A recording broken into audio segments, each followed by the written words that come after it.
Welcome back. Today is Tuesday, November 1st, 2011, and this is VozDeSuenos After Dark. Today we have So Long and Thanks for All the Ponies, Part 8.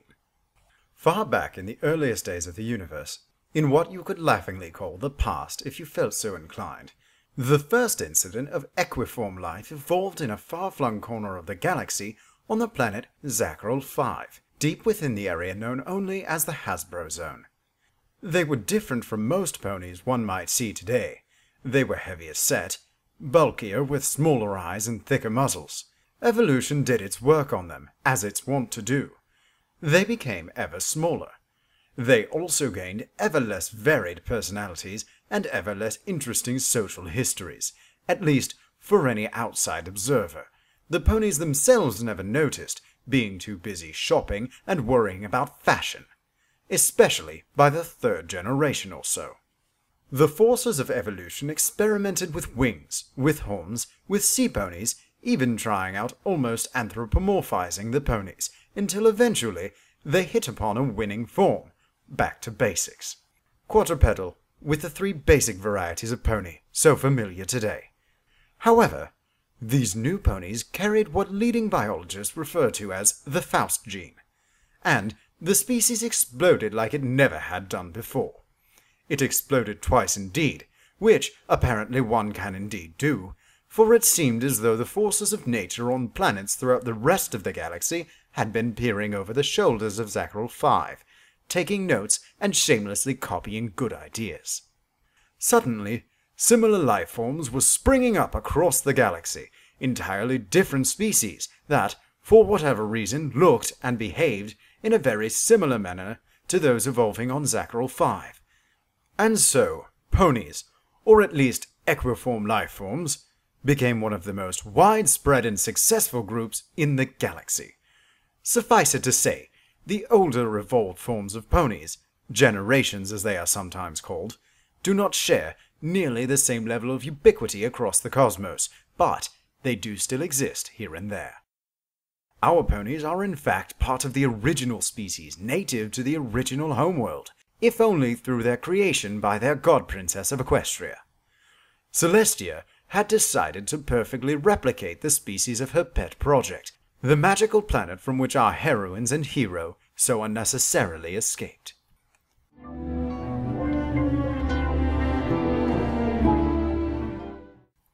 The reason for their current situation is currently sitting upon a mattress, cheerfully composing songs to be sung should situations requiring songs arise.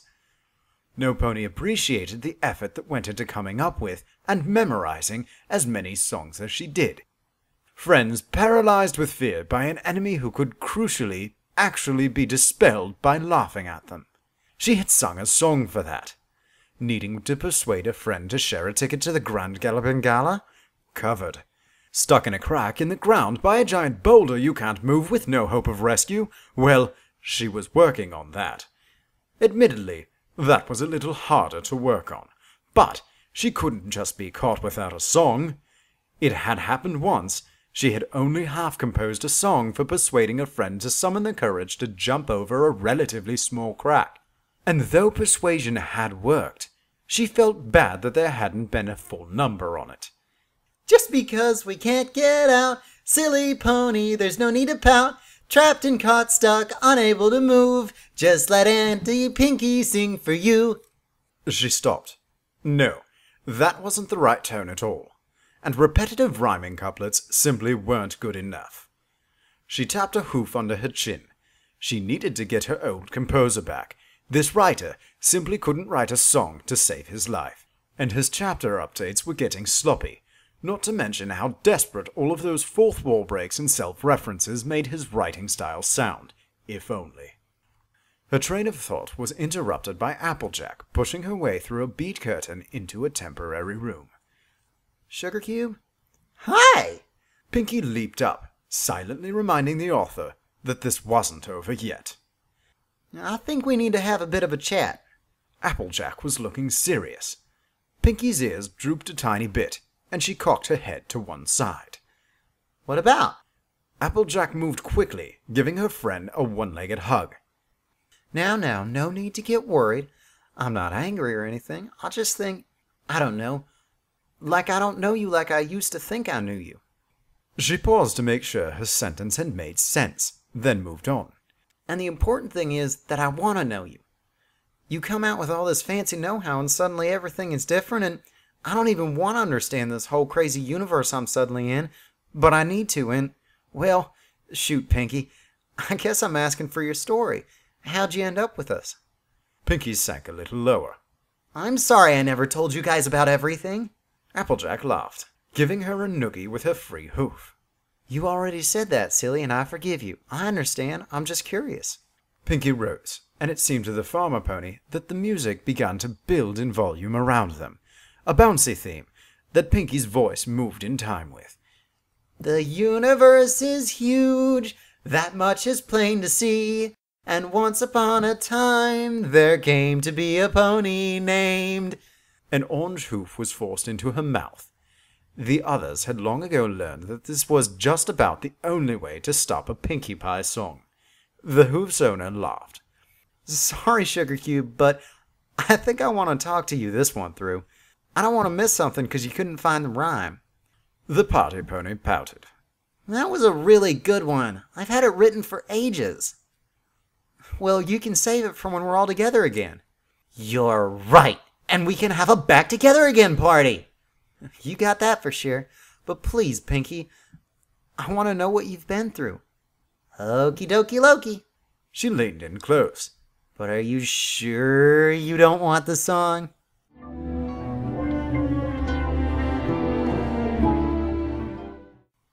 I love this ship.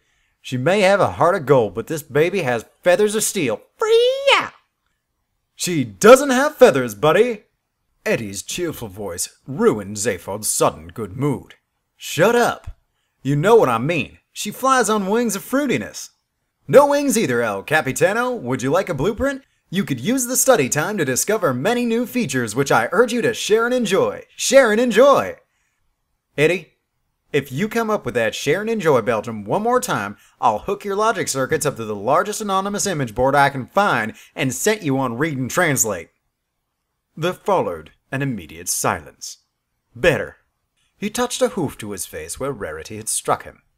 In case you didn't notice, he said, slipping easily into righteous indignation with rather less mental gear crunching than there would have been for a normal pony. Some pony had to get back to the ship and get it prepped for takeoff. I just happened to be the only pony for the job. He huffed. I'll accept your apologies now.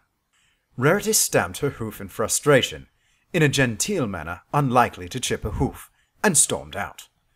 Fluttershy followed, but Dash stayed behind, still on her adrenaline rush.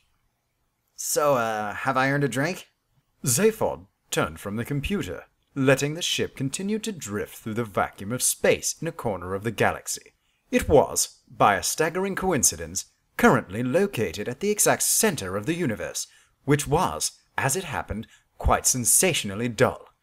Everything that had ever been going to happen here had already happened when the universe had started, and, like all the best parties, nobody had ever tried to replicate the event, especially since they were technically still cleaning up after the first Big Bang. You sure have, baby. Hey, Marvin. You know, while you were out there having fun almost dying, I have naturally been corroding at an abysmal pace. That part of me is now elsewhere is the lucky part. It will take me many millennia to cease by any natural means. Marvin sighed heavily.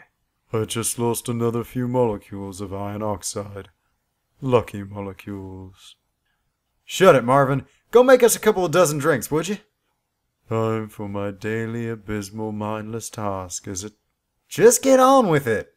I regret to inform you that I am not permitted to supply you with intoxicants while you pilot a craft. He paused for a moment, considering this statement. I regret this not because I worry about your happiness, you understand, but because I regret every moment of my wretched existence. I wouldn't want to give you any false impressions. Fine, whatever. Just go do whatever it is you do. Marvin's voice faded as he retreated from the bridge, humming a song he had composed about precise distinctions between feeling tragic and feeling wretched. "What's the matter with him?" Dash asked, a frown etched on her cyan features. "Is he always like that?" She got to her hooves. "Should I talk to him?" "Don't bother. The paranoid android is just faulty. Something those cats tried to do with artificial intelligence, but they botched up the whole juju flop. Eddie here," he indicated the terminal behind him. "He's faulty too. Don't know which is worse, the computerized personification of Prozac here, or Mr. Metallic Misery out there." "So you can't do anything for him?" "Never even tried. I'm pretty sure he enjoys it on some level. I've known cats like that before. Anyway," he got up and moved to the panel which slid up, revealing a large array of bottles. "What'll you have?" Rainbow eyed the bottles with caution. They came in all colors, at least 3 of which she was sure she hadn't seen before, and at least one of the spirits was apparently trying to climb out of its bottle. "What have you got that's strong?" Thinking quickly, she added, "but not likely to cause blindness." Zaphod studied the bottles skeptically. "Define blind. I'm pretty sure we have the technical stuff to replace eyes on the ship." "You what?" "Oh yeah, we can do all sorts of stuff out here. That reminds me of a funny story, actually. Some fruity mare I once met on some backwater planet had a few drinks with me, but left before I could get her eyes fixed. Always ended up with eyes looking in all odd directions. Kind of walleyes, you know." "What happened?" "Oh, she didn't want to come with me. Said she had a daughter." He looked up from the drinks he had been preparing. What's up?" "Oh, nothing." No, thought Dash. No, it couldn't be.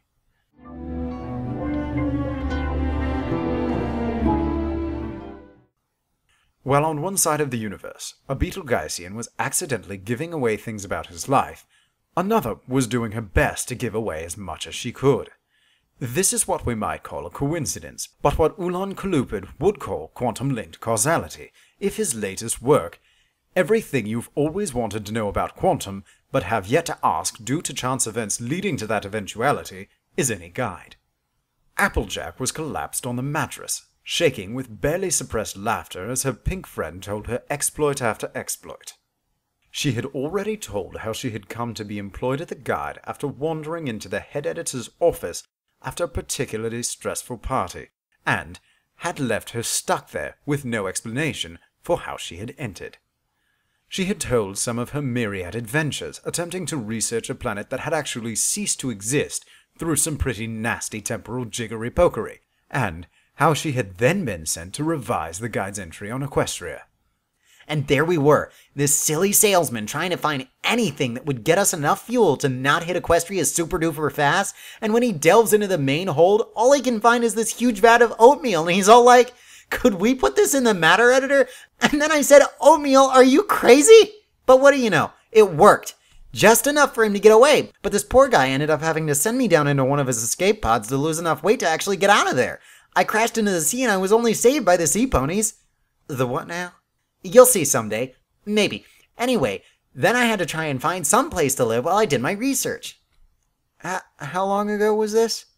About 2 years before I came to Ponyville. I traveled for a long time getting background information so I wouldn't be too out of the loop when I settled down. You have no idea how hard it is to make the change from living in a demented universe to living in a small ordered town without computers. Doesn't Twilight have one of those computer whatevers in her basement? Pinkie was dismissive, in her cheerful way.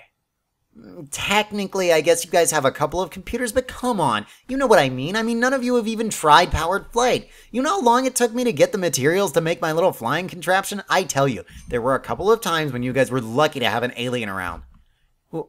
Well, such as? Applejack had the slightest hint of an offended tone, like a driver who has received a less than satisfactory thank you wave from someone who they just let through. Well, no pony even knew what a parasprite was. That could have been awkward. I heard about this planet that got parasprites and nobody knew the right polka, and by the end of the month there was nothing left but a planet-sized ball of parasprites with a few ponies living on it. And then what happened? Well, then I came to Ponyville, and then Twilight came in and got us all together properly, and then we had all these adventures, and then we had this party one night, but in the morning I told you guys I was an alien, then we escaped Equestria, and then it was all boom, crash, but then it was all whoosh, and it was back, but we couldn't go back. And then this big meanie Vogon had our friends thrown out of the ship, and then we escaped to Bernard's Star, and then we met this student and we hitched a ride, and then you came in here and asked me what happened in my life, and I did. And then I told you this, and then I told you that, and then I told you that, and then I told you that, and then I told you that, and then I told you that, and then I told you that, and then I told you that, and then I told you that. Applejack sat up as Pinkie Pie remained lodged in her loop. She was loath to stop the pink pony, partly because she seemed perfectly happy, and partly because it seemed a good moment to reflect. This whole universe was apparently well beyond her understanding, but it seemed that it was beyond every pony's understanding by a good way, so being a little behind wasn't a serious issue. She was a simple pony, but mixing that up with being stupid was a mistake. She became aware that Pinkie Pie had stopped. Aren't you going to tell me that you told me something? The giggle that answered was as genuine as a Vogon captain's official seal of unpleasantness, a large sea-bound mammal issued to particularly unpleasant individuals for acts of unspeakable nastiness. They tend to smell rather nasty. Silly, you already heard me tell you about that, so I didn't think you would need me to tell you that part of the story. There was a clop as Applejack's hoof collided with its standard destination on her face. A few more days like the last couple, and she would start developing her very own face dent.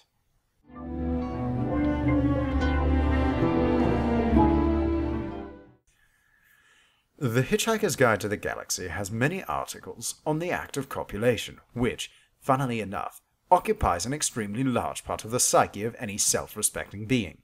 Indeed, it has at least one article each under the headings sex, copulation, relations, intercourse, fornication, mating, coition, coupling, boning, making sweet love, making less sweet love, business time, alongside many others, all describing, in essence, the same basic act.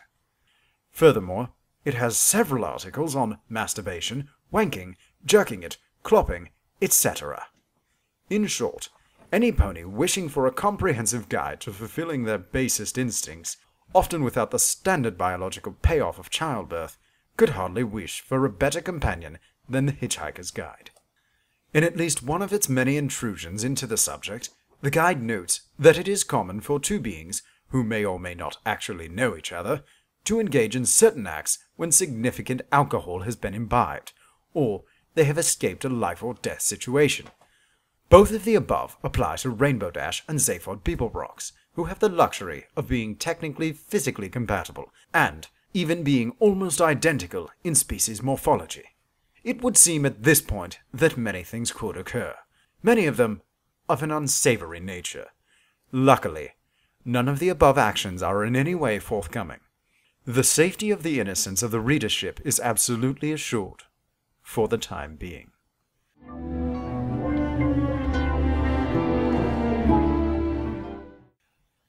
And there we have Chapter 8 of So Long and Thanks for All the Ponies by Sir Ginger. This is VozDeSuenos signing off. Safe travels, guys.